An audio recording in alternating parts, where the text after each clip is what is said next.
بسم اللہ الرحمن الرحیم۔ السلام علیکم عزیز طلباء، جیسا کہ آپ جانتے ہیں ہم پاکستان کی ذیلی ثقافتوں کے بارے میں پڑھ رہے ہیں اور آج کے لیکچر میں ہم لوگ صوبہ بلوچستان کی ثقافت کے بارے میں جانیں گے۔ صوبہ بلوچستان کا صوبائی دارالخلافہ کوئٹہ ہے۔ کل رقبہ 3,47,190 مربع کلومیٹر ہے۔ اسی طرح کل آبادی جو ہے وہ 1,23,44,408 افراد ہیں۔ زبانیں جو ہیں وہ بلوچی، پشتو، اردو، پنجابی۔ اس کے ساتھ ایم این ایز جو ہیں وہ 17 ہیں، ایم پی ایز کی جو نشستیں ہیں وہ 51 ہیں، ڈویژن 6 ہیں اور اضلاع جو ہیں وہ 32 ہیں، تحصیلیں 134 ہیں۔ سب سے زیادہ جو ہیں وہ مسلمان اس صوبے میں رہتے ہیں اور آبادی کے لحاظ سے جو بڑے شہر ہیں وہ کوئٹہ، ہزدار، تربت، سبی، کلات۔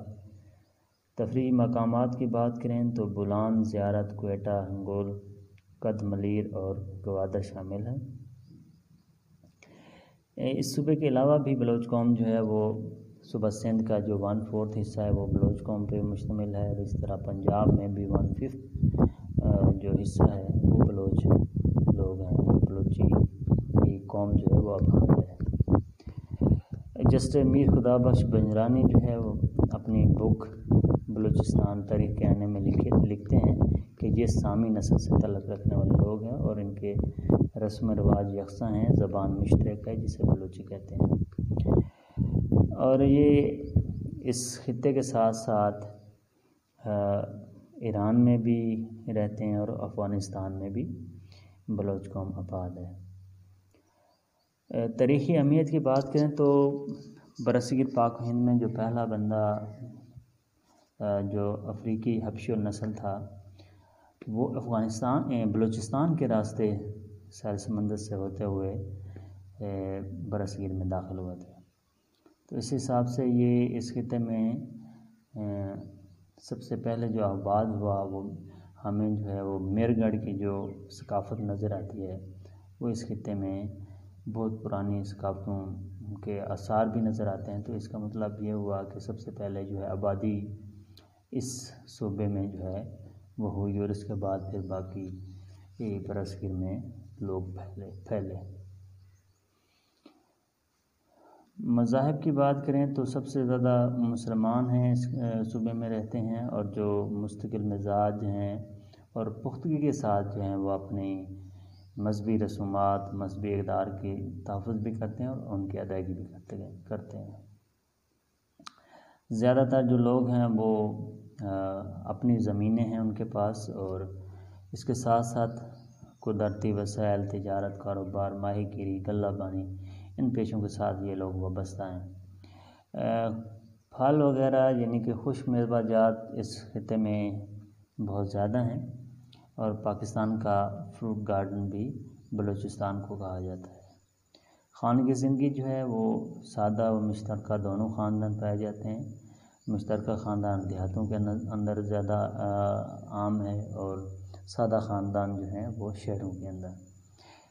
زبان جو ہے وہ سب سے زیادہ بلوچی بولی جاتی ہے، اس کے بعد پشتو ہے، پنجابی ہے اور اردو، سندھی، سرائکی وغیرہ بولی جاتی ہیں۔ خوانگی کی بات کریں تو لیٹسٹ سروے جو 2014-15 میں ہوا اس کے مطابق تقریباً جو لٹریسی ریٹ ہے وہ 45% اوورآل پڑھے لکھے لوگ ہیں، 44% سوری۔ اسی طرح خواتین جو ہیں وہ مذہبی اقدار کے ساتھ یا کلچرلی حساب کے ساتھ جو ہیں وہ اسٹرکٹلی ان کو جو ہے پابند کروایا جاتا ہے کہ وہ باپردہ رہیں اور گھر کے کام کاج کے اندر مصروف رہیں۔ گھر سے باہر جو ہیں ان کو اتنی اجازت نہیں ہوتی۔ گھر میں جو ہے وہ بچوں کی دیکھ بھال اور گھریلو جو کام ہیں وہ خواتین باپردہ رہ کے جو ہے سر انجام دیتی ہیں۔ اسی طرح تفریحی سرگرمیوں کی بات کریں تو اس خطے کے جو لوگ ہیں مرد حضرات وہ شکار کرنے کے بڑے شوقین ہیں، ہرن کا شکار یا باقی جنگلی جانوروں کا شکار، گھوڑے کی سواری ہو، نشانہ بازی ہو، یہ ان کی تفریحات میں شامل ہے۔ شادی وغیرہ پہ جو جھومر وغیرہ ہے وہ بھی یہ ان کے ہاں یہ بھی رواج ہے۔ اس کے ساتھ ان کی مہمان نوازی بڑی مشہور ہے۔ یہ اپنے دشمن تک کو جو ہے بڑے اچھے سے اچھے کھانے کھلاتے ہیں، اور مہمان نوازی جو ہے اس خطے کی بڑی مشہور ہے۔ لباس میں یہ کھلے کپڑے پہنتے ہیں، جیسے مرد حضرات لمبا جامہ پہنتے ہیں، اور پاجامہ نماز جو شلوار ہوتی ہے اس میں کافی زیادہ کپڑا لگتا ہے، عام روٹین سے بہت زیادہ، یعنی کہ 20 سے 40 گز تک کے بھی کپڑے کی شلوار جو ہے نا وہ پہنتے ہیں یہ لوگ۔ آپ نے اکثر یہ دیکھا بھی ہوگا ڈیرہ غازی خان میں جو ہے اکثر لوگ جو ہیں وہ کھلی شلوار پہنتے ہیں۔ تو یہ بلوچی کلچر میں شلوار جو ہے اس کا کپڑا زیادہ استعمال ہوتا ہے۔ اس طرح خواتین جو ہیں وہ بھی چادر اوڑھتی ہیں اور لمبی قمیض پہنتی ہیں۔ اس طرح کڑھائی کا بھی رواج عام ہے۔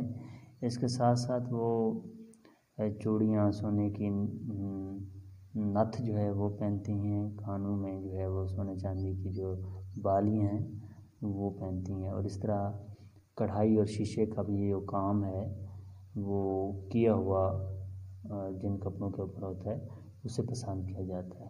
تو یہ تھی مین صوبہ بلوچستان کی ثقافت کی خصوصیات۔